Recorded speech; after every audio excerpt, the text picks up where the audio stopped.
자, 시작해봅시다. 2화 마지막이 에이전트 H 아저씨하고 설기관 아저씨하고 대결하다가 결과가 나오지 않고 끝났었는데, 그때 내가 했던 얘기가 설기관 아저씨가 사지, 그러니까 팔다리가 근육이 개 많고 겉으로만 봤을 때는 설기관 아저씨가 훨씬 세 보이지만 에이전트 H 아저씨가 코어통이 돼가지고 아마 힘으로 둘 다 비등비등 할 거다, 요런 얘기를 했는데, 힘은 설기관 아저씨가 미세하게 더 셌던 것 같고 민첩성이나 뭐 유연성 같은 건 에이전트 H 아저씨가 조금 더 유리했던 것 같고, 하지만 몸을 다이빙해서 공을 잡는 데까지 성공을 했는데 5초 정도를 남기고 나서 설기관 아저씨가 동탄 왕팔로 공을 뽑아가지고 3초 남기고 공을 뺏어서 승리를 하셨죠. 저는 사실 에이전트 H 아저씨가 이길 거라고 봤거든요. 근데 제 예상이 틀리긴 했어요. 그 다음이 아마 바로 윤성빈 아저씨였나요? 상대를 골랐는데 고른 사람이 격투기 선수였어. 근데 종합격투기 선수였으면 나는 윤성빈 아저씨가 떨어질 수도 있었다고 봐. 아무리 윤성빈 아저씨가 힘이 세고, 그러니까 힘 대비 민첩성이 미쳤고 유연하기도 하고 뭐 체력도 좋고 이래도 격투기 선수들은 기술이 들어가 버리잖아. 요즘 종합격투기에서 레슬링, 그래플링, 주짓수 안 배우는 사람들이 없어가지고 좀 위험했다고 생각하는데, 다행히 상대가 입식 타격 선수였어요. 그래서 그분이 윤성빈 아저씨하고 딱 마주 섰을 때 브라질리언 킥을 허공에다가 선보이면서 기선제압을 했는데, 그때 윤성빈 아저씨 해볼게요. 이 입식타격 아저씨들은 공 뺏기 싸움에서는 무섭지가 않은 게 무게중심이 높아요. 아마추어 레슬러나 유도 선수들이 어려운 게 뭐냐면 몸싸움을 할 때 무게중심이 낮아요. 그럼 여러분이 흑형들이 신체 능력이 빠지고 그렇게 몸이 좋고 이런데 막상 몸싸움을 하는 어떤 운동을 하게 되면, 특히 아마추어 레슬링 같은 걸 하게 되면은 백인들한테 밀리는 경우를 좀 많이 보지 않습니까? 미세하게 백인들이 좀 더 우세하잖아요, 몸싸움을 하는 거에 있어서는. 왜 그러냐면 흑형들이 다리가 너무 길어. 그래서 무게 중심이 너무 높아. 마찬가지로 입식 격투기 하시는 분들은 대체로 다리가 길어요. 짧은 사람도 있긴 있겠지만 좀 체중점이 좀 높고 무게 중심이 높아가지고 몸싸움에 좀 불리합니다. 그래서 하기 전부터 사실 외형적으로 보거나 뭐 둘의 커리어를 보거나 뭐 여러 면으로 봤을 때 윤성빈 아저씨가 압승할 수밖에 없는 경기였고, 뭐 실제로 윤성빈 아저씨가 좀 쉽게 이겨냈죠. 윤성빈 가오 존나 잡음. 근데 그거는 일부러 가오를 잡는 게 아니고, 내가 봤을 때는 이거 윤성빈 아저씨를 내가 좋아해서 쉴드 치는 게 아니고 창피한 것 같아. 4화에서 그 팀장 뽑고 그거 할 때 투표 전체에 1등을 했잖아. 1등 하자마자 이러면서 나가잖아. 그게 좀 쪽팔린 것 같아, 자기는. 뭐 올림픽 금메달도 땄고 어디 가면 괴물 소리 듣는 사람이지만 태릉에 있었잖아. 태릉에 있으면 사실 괴물이 한두 명이냐고. 태릉에서 내가 윤성빈이야 100m 11초 때 뛰어. 태릉에서 가오 잡을 수 있어? 거기 단거리 국가대표들 10초 때 뛰는데 10초 때랑 11초 때는 넘사벽인 거 아시죠? 14초 15초랑은 또 달라. 10초 11초는 넘사벽이야. 그럼 내가 거기서 힘이 세. 내가 벤치프레스 160kg 들어. 윤성빈 아저씨 한 160 들지? 태릉에서 가오 잡을 수 있어? 역도 선수들 밀풀 160 들어버리는데? 역도 무제한급 선수들 밀리터리 프레스 160 되는 선수도 있을 것 같은데 아마? 장미란 선수가 밀리터리 프레스 110인가 그래요. 남자 선수에다가 무제한급 체중 더 나가면은 160까지는 몰라도 한 140씩 밀리터리 프레스 밀어버리는 사람들이 있고 이러는데, 그런 걸로 가오 잡기 어렵단 말이야. 그럼 윤성빈 아저씨 같은 초엘리트 선수들, 초엘리트 선수라고 하면은 주변이 다 엘리트 선수인 거야. 그렇게 엘리트 선수들 사이에서 있던 사람들은 일반인들한테 내던져졌을 때 나 센데 뭐 이러면서 거들먹거리고 다니는 사람 여러분 많이 못 봤을걸요? 저도 많이 못 봤어요. 그런 사람 본 적 있으세요? 찾아보면 있겠지만 싸가지 없는 들 잘 없어요. 왜 그러냐면 진짜 엘리트들끼리 있으면은 그걸 할 수 없게 되고, 그런 데에서 오래 생활을 했으면 그게 몸에 뱄을 테니까. 그리고 이제 막 양악하고 막 이런 거를 막 이러고 막 이런 스타일 아닌 거고, 그리고 좀 부끄러움이 좀 있는 것 같고, 그러니까 어디 반장 선거 나가고 이런 타입은 아닌 거지. 고수일수록 겸손해진다 뭐 그건 아닌 것 같긴 한데, 예를 들어서 르브론 제임스 존나 거만해요. 마이클 조던도 존나 거만하고, 그건 아닌 것 같긴 해. 사람 성격마다 좀 다른 것 같긴 한데, 르브론 제임스가 뭐 동네 농구 나와가지고 I'm the king, my court, my house 이 잘 하겠냐고. 안 할 거 아니야. 뭐 그거랑 비슷한 느낌이겠지. 메이웨더 거만함의 끝판왕, 뭐 메이웨더도 그렇고 일부러 그렇게 캐릭터를 잡는 거겠지만. 그 다음에 이제 홍범석 아저씨, 그냥 그 소방 1등 아저씨라고 할게. 공 뺏기 나왔을 때 코트가 두 군데였잖아요. 하나는 그 물 있고 약간 씨름 그것처럼 돼 있는데, 하나는 놀이터처럼 생긴데. 그래서 난 그거 나오자마자 이거 공 뺏기 하면은 저기 뭐 130, 140kg 나가는 파워리프터랑 막 버디빌더랑 막 이런 사람들이랑 양학선 이런 사람이랑 저기 경기가 되나 이랬는데 경기장 나온 거 딱 보니까 놀이터가 있는 거야. 아, 저거는 그러면 빠른 사람이 놀이터 고른 다음에 빨리 뛰어가서 공 잡고 나서 도망 다니면은 이거 오히려 할 수도 있겠는데 이 생각을 했어. 그리고 아마 소방 아저씨가 그런 전략을 가지고 몸무게가 제 예상으로는 한 135에서 140kg 좀 나가 보이는 파워리프팅 하는 자동차 딜러 아저씨였나? 그 아저씨를 골랐잖아. 사람들은 오 이렇게 했는데 아, 그런 전략이겠구나 다 예상을 했을 거고. 근데 시작하자마자 뛰어갔고 실제로 한 발 정도 앞서가서 공을 주운 다음에 도망갈 수 있었는데 공을 줍다가 놓쳤죠. 들어 올리다가 놓쳐버렸어요. 아마 예상했던 것보다 공이 미끄럽거나 좀 더 무거웠거나 했던 것 같아요. 가죽공처럼 생긴 거 보니까 좀 무거웠을 수도 있고 미끄러웠을 수도 있고. 근데 저는 진짜 패착은 그게 아니라고 생각해요. 왜냐면 나는 그 공을 놓치고 나서도 아, 이제 5대5쯤 되겠다라고 생각을 했어. 소방 아저씨가 훨씬 유리했고 처음에 공을 못 잡더라도 5대5쯤 엄대엄 가겠다라고 생각했던 이유가 뭐냐면 파워리프팅을 하는 분들은 체력이 주루예요. 어쩔 수가 없어요. 이거는 제가 그 파워리프팅 하시는 분들을 깔려고 그러는 게 아니라 운동 종목 중에서도 특히 특정 신체 능력에만 극대화적으로 이렇게 훈련을 한 종목들 있죠. 예를 들어서 역도, 파워리프팅, 100m 달리기 이런 것처럼 축구나 농구라면은 사실 뭐 지구력도 중요하고 민첩성도 중요하고 힘도 중요하고 하니까 어느 정도 이제 육각형 신체 능력이 만들어지는데 파워리프팅 같은 경우에는 정말 극단적으로 힘만 키우는 운동선수들이라서 다른 신체 능력은 떨어질 수밖에 없고 심지어 그분이 무제한급 헤비급 선수잖아. 몸무게가 내가 봤을 때 130이 넘어. 그 사람들의 특징이 뭐냐면은 1분 슈퍼맨. 1분 동안은 슈퍼맨이에요. 우리가 그 대표적인 예를 어디서 본 적이 있죠? 밥샵. 밥샵 K1 데뷔전 기억하시는 분 계세요? 밥샵이 원래 WCW, 그러니까 WWE의 전신 있죠? WWC인가? 아무튼 레슬링 단체 데뷔가 계약이 돼 있었고 링 네임은 더 비스트였습니다. 밥샵은 원래 더락이나 브록 레스너처럼 프로레슬러가 되려고 했던 사람이고 근데 갑자기 단체가 망했어요. WCW인지 WWC인지 아무튼 거기가 단체가 망해버렸고 그걸 빈스 맥마흔이 인수를 해가지고 WWE로 바꾼 건데 바꾸면서 밥샵은 이제 계약이 안 된 거죠. 아직 데뷔를 못한 신인이었으니까. 그래가지고 밥샵이 원래 미식축구 선수였고 아킬레스건이 끊어져가지고 미식축구 선수를 은퇴하고 나서 원래 미식축구 잘하던 사람이었어요. 은퇴하고 나서 프로레슬러 하려고 그랬는데 단체가 없어져가지고 집에서 햄버거랑 피자 먹으면서 나 뭐하지? 이러고 있다가 어떻게 연락이 닿은 건지 일본 K1 단체에서 한번 나와보겠습니까 해가지고 K1 단체를 나간 거예요. 격투기 수련을 하지 않고. 그래서 그때 피터 하츠 스승이었나 누구였나 아무튼 킥복싱 레전드한테 일주일 수련을 받았어요. K1 나가려고. 단 일주일 수련 받았어. 밥샵이 프로레슬링 나갈 때 신체 스펙을 키 2m에 체중 160kg이라고 이제 했어요. 원래 프로레슬링은 뻥튀기를 해. 키도 좀 속이고 체중도 좀 속이고 해. 실제로는 밥샵이 키가 한 193 정도 되고 몸무게는 145kg 정도 나갔었어요. 어쨌든 193에 145kg 나가는 체지방률 10%의 근육 덩어리가 K1에 나왔고 처음 나오면서 밥샵이 인상 쓰고 나오는데 밑에 소개말 이름 밥샵 키 2m 체중 160kg 국적 미국 주 종목 없음 당구장 표시해놓고 격투 영화 다수 시청 격투기 대회 나온 선수인데 주특기 주 종목 없음 밑에 당구장 표시 격투기 영화 많이 시청함. 이거 실화예요 여러분. 이소룡 좋아함도 써있었고 I like 브루스 리. 근데 누구랑 붙였냐? 어네스트 후스트랑 붙였습니다. 어네스트 후스트가 축구로 치면 누구냐면은 호날두 보면 되겠지? 호날두 정도 되겠지? 후스트. 어네스트 후스트가 K1 3번 우승자죠. 지단쯤 되겠나? 지단 호날두 한 요정도 급 돼요. 근데 격투기 영화 시청만 한 밥샵을 데려다가 세계 챔피언이랑 붙인 거야. 그 결과는 36초 KO 밥샵 승. 밥샵 전세계 챔피언 이겨버림.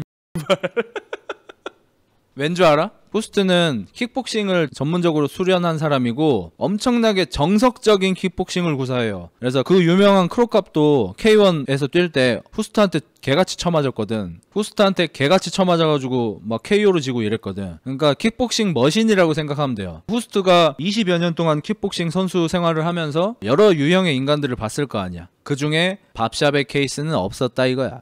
허벅지가 32인치인 는 없었다 이거야. 팔뚝이 20몇 인치 된 는 없었다 이거야. 150kg 나가는 체지방률 10% 근육덩어리가 왜 나오냐고 갑자기. 킥복싱에 그런 인간은 있을 수가 없잖아. 그래서 경기를 시작하고 후스트는 여느 때와 다름없이 잽을 좀 주고받다가 또 밥샵이 키도 크니까 또 리치도 좀 돼요. 로우킥을 좀 차봤는데 이거 다리가 통나무여 보여. 아, 안 되는 거 같네. 더 정확하게 얘기하면은 내가 챔피언으로서 자존심이 있지 로우킥 짤짜리로 이 X를 이기고 싶진 않다. 이 X발 멧돼지 X 내가 KO로 잡는다. 왜냐면 턱은 단련되지 않아. 너 밥샵 평생 동안 헬스하면서 체지방률 10%로 150kg 만들었지? 하지만 턱은 단련되지 않아. 나 킥복싱의 황제 어네스트 후스토.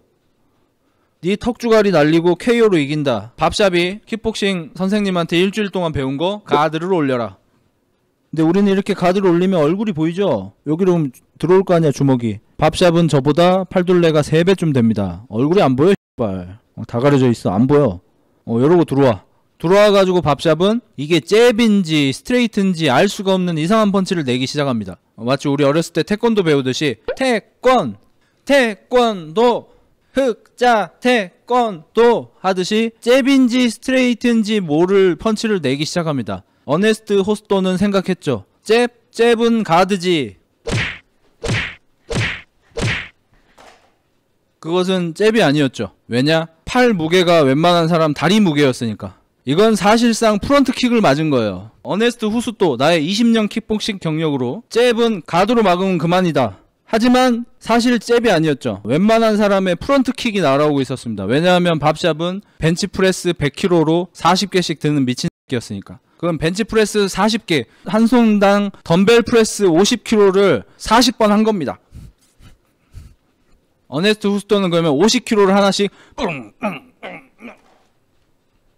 그만해! 상대는 쓰러졌어! 숨을 쉬잖아요! 그렇게 밥샵이 이겼습니다. 마그나 많아야 그냥 도망다니면 되는 건데. 자, 그랬는데 이런 밥샵이 어네스트 후스토하고 2차전을 가졌고 2차전도 밥샵이 이깁니다. 세계 챔피언인데 밥샵 지금 킥복싱 이제 2달 했는데 2차전도 이겨버려. 1차전은 뭐 그렇다 쳐. 이런 게 처음 만나봐서 졌다 쳐. 2차전도 진 건 선 넘은 거잖아. 후스토 입장에서. 왜 졌냐? 자존심, 프라이드. 경기 지고 나서 후스트는 분했을 겁니다. 저런 X발 아메리칸 치즈버거 돼지새끼한테 내가 지다니. 분했을 거예요. 바로 재경기 잡아달라고 했을 겁니다. 잡아줬죠. 경기는 더 커졌어요. 일본에서 그 당시에 K1하고 프라이드 큰 경기 열리면은 황금 시간대 있죠. 저녁 8시에 생중계 후지TV 뭐 아사히TV 이런 데서 때려버려요. 엄청나게 큰 경기가 잡혔고 경기 시작하자마자 당연히 저번에 페인을 분석했으니까 로우킥 짤짤이를 들어갑니다. 잽 좀 날리면서 로우킥 짤짤이 들어가가지고 밥샵이 한 2-3대까지는 괜찮았는데 4대 5대부터 어우 씨발 이게 학교에서 맞던 빠따하고 좀 격이 다른 거야. 후스트 로우킥이 또 장난이 아니에요. 그 새끼 무릎 바로 위에 때려가지고 이게 심줄 있는 데까지 손상을 일으켜버린단 말이야. 그래서 밥샵 실제로 살짝 쩔뚝거리고 태권도 그거 하러 가야 되는데 거리를 안 줘. 후스트가 발이 훨씬 빠르니까 밥샵은 느리잖아. 둘이 100m 달리기 하면 비슷하겠지만 스피드는 직선 스피드만 있는 게 아니잖아요. 횡 스피드가 사실 더 중요해. 격투기든 뭐 공놀이든 뭐든 축구든 농구든. 후스트가 계속 밖으로 돌면서 로우킥 짤짤이 치고 잽 치고 이러니까 밥샵이 존나 지쳐. 그때쯤에 후스토는 생각합니다. 지금이야 후스토! 컴비네이션! 내가 20년간 습득한 킥복싱의 컴비네이션을 보여주마! 그러다가 밥샵이 아파요! 럭키 펀치! 밥샵 병신 된 거 보고 KO로 이기고 싶어가지고 자존심 회복하고 싶어가지고 후스터가 콤비네이션 치러 들어갔는데 밥샵 럭키 펀치 걸려가지고 또 집니다. 한 방에 쓰러지진 않아요. 럭키펀치 쳐맞고 나서 후스트가 맷집이 그렇게 좋진 않거든요. 이제 뇌가 흔들렸는데 킥복서들 입식 타격한 선수들은 정신이 날아가도 가도 올라가는 거 아시죠? 이게 본능인 거야. 훈련을 너무 많이 해가지고 이게 뇌가 흔들리고 다리 풀리고 이러면 바로 가드 올리고 이렇게 되거든. 원래 가드를 올리면은 주먹 한 서너 대까지는 이제 가드로 그냥 버티고 정신 돌아오면 바로 클린치 해가지고 이제 빠져나오는 거잖아. 위험할 때. 근데 가드 올리는 순간 밥샵한테는 밥인 거야. 밥샵한테는 무조건 다리로 도망을 가야 돼요. 어차피 못 쫓아오니까. 근데 가드 올리고 있다가 밥샵이 또 태권! 흑자 태권도! 요거 한 20방 날려가지고 가드 올리고 있는 상태에서 쓰러져서 끝납니다. 그럼 그 이후에 밥샵은 K1 챔피언이 됐냐? 밥이 됐죠. 여러분도 아시다시피 우리 최홍만 선수한테도 개처발렸고 왜 밥이 됐냐? 밥샵은 주다. 밥샵이 몸이 너무 커. 근육이 너무 커. 체력 소모가 너무 심해. 그래서 얘는 1분 뒤면 진이에요. 아 미안해요. 밥샵을 싫어하거나 뭐 그런 건 아니에요. 근데 좀 표현을 여러분이 이해하기 쉽게 이해를 돕기 위해서 하자면은 밥샵 1분 지나면 진이에요. 그냥 1분 지나는 순간 바로 입 열리고 코에서 피맛이 나요. 코피 안 나요? 코피 안 났는데 왜 피만 나지? 이런 애란 말이야. 왜냐면 평생 그런 훈련을 했으니까. 미식축구 선수였죠. 미식축구는 빡 하면은 이제 공 뒤로 빼고 던지고 받고 10초 20초면은 턴이 끝나. 10초 20초 만에 턴이 끝나는 운동을 평생 하던 사람이면 거기에 걸맞는 몸을 만들었을 거 아닙니까? 그래서 K1에서 1분만 지나면 인지 되니까 일본 후지타라고 아마추어 레슬링 국가대표였던 선수 뭐 그런 선수들이 밥샵을 조진 걸 보면은 처음 1분 동안 뱅글뱅글 돌면서 로우킥만 때려요. 밥샵이 이렇게 이러면서 앞으로 다가와요. 나 무섭겠지. 150kg짜리 가랑이에 빠따 들고 있는 흑인 형이 막 그렇게 오면 얼마나 무서워. 근데 격투기 선수들은 깡이 좋잖아. 그러면 계속 주변 돌고 도르면서 로우킥만 잔잔바리로 계속 때려. 그러면 밥샵이 화나가지고 하지마 이거 몇 번 날린단 말이야. 그리고 1분 딱 지나면 근육도 어차피 산소 안 통하면 짐이야. 그래서 팔다리 다 무너져 있으면 그때 와가지고 아까도 세다고 야 좋았냐 이렇게 때리면 밥샵 바로 KO예요. 실제로 밥샵이 KO패 10번도 넘게 했죠. 자 그러면 갑자기 왜 밥샵 얘기까지 나왔냐. 자동차 딜러하는 파워리프터 아저씨가 어떤 훈련을 하셨는지 저는 몰라요. 하지만 소방 세계대회 1등 하신 홍범석 아저씨와 체력 차이는 극명할 겁니다. 마치 그 둘의 힘 차이만큼. 그래서 홍범석 아저씨가 처음에 빨리 뛰어가서 공을 잡는 작전을 실패했더라도 플랜 B로 뭐를 갔어야 되냐면 바로 몸싸움을 시작했어야 해요. 시간이 3분이었죠. 파워리프터의 몸무게가 130kg 이상 나가는 사람이 3분의 체력이 있을 리는 없습니다. 진짜 거기에 맞는 훈련을 한 사람이 아닌 이상 체력 1분이에요. 1분 딸이에요. 어쩔 수 없어. 그렇게 설계돼 있어 인간의 몸이. 그걸 이겨내기 위해서 이제 훈련을 하는 거고 격투기든 크로스핏이든 그런 데는. 그러면은 홍범석 아저씨가 공을 못 잡은 순간 파워리프터 아저씨가 공을 잡아서 구석에다가 공을 던져놓고 공을 지키기에 들어갔죠. 그때 바로 다리 잡고 늘어지기를 들어갔어야 돼요. 상체 레슬 싸움하면 상대도 안 될 거 뻔하고 바로 다리 한쪽을 잡고 계속해서 잔발로 넘어뜨리려고 했어야 돼. 물론 자기가 넘어질 확률이 훨씬 높겠지. 근데 넘어져서도 계속해서 움직이고 들러붙고 목도 야금야금 좀 쪼르고 이지랄을 하면서 체력을 2분을 빼면 됩니다. 2분 빼고 나잖아요. 그럼 파워리프터 아저씨, 홍범석 아저씨 위에 탄 채로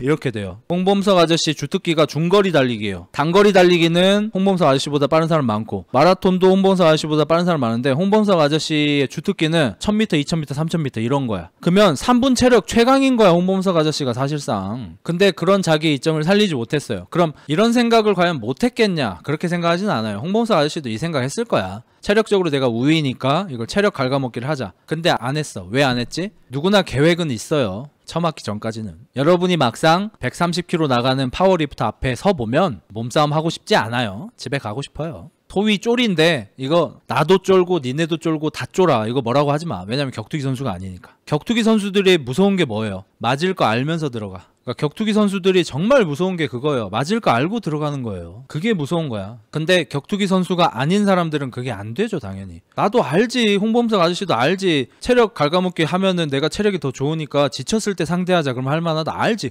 근데 130kg짜리가 이러고 있는데 그걸 들어가고 싶겠냐고. 안 들어가지. 못 들어가지. 그래서 1분을 그냥 허공에 날리고 2분 남았을 때 슬쩍 들어갔다가 완전 내팽겨 쳐지고 더 전이 상실하고 스피드로 어떻게 해보려고 해봤자 각을 좁힐 수가 없으니까. 그래서 이제 쉽게 파워리프터 아저씨가 이겨버렸죠. 이거는 근데 어쩔 수가 없어. 나는 이거 보면서 들었던 생각은 놀이터를 고른 다음에 빨리 뛰어가가지고 공을 잡는 게 생각보다 어려워. 왜냐면 거리가 너무 짧아.